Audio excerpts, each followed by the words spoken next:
నాయకులు ఇలా తెలంగాణ పక్షాన రావాలని చెప్పేసి గ్రామాల్లో కోరుకుంటున్నారు.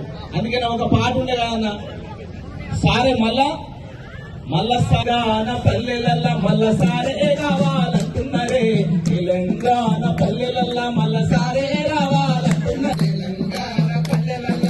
సారే రావాలంటున్నారే, పల్లెలల్లా రావాలంటున్నారే, తెలంగాణ పల్లెలల్లా మల్ల సారే రావాలంటున్నారే, తెలంగాణ పల్లెలల్లా. ఎందుకంటున్నారు మళ్ళా సారే రావాలని?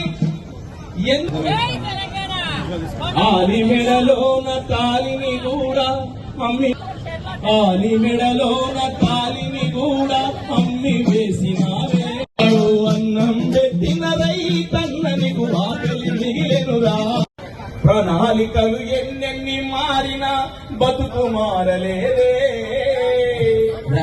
మోడీ ప్రభుత్వం ఆకలి మిగిలెనురా, అన్నం పెట్టిన ఆకలి మిగిలెనురా. సారు మాకు ఆకలే ఉంది, మా పొలాలు ఎండిపోతున్నాయి, నువ్వు ఉన్నప్పుడే ఇక్కడ బోండే సారు అని చెప్పేసి. పొలం ఎండిపోతే మా గొంతు కడారిపోయినట్టు అవుతుంది, మా బతుకులు ఆగమైనవి. మహిళా అక్కలు తల్లులు మోసపోయారు. ఎన్నో పథకాలు. నిన్న పెద్ద సార్ ఒక మాట అన్నాడు, ఏమన్నాడంటే వచ్చిన కరువు కాదు తెచ్చిన కరువు అన్న, ఇది వచ్చిన కరువు కాదు. మళ్ళా తెలంగాణలో గిసొంటి పాటలు పాడతాం అనుకోలే. సేలల్లా నీళ్ళు మర్చిపోవే వానమ్మా,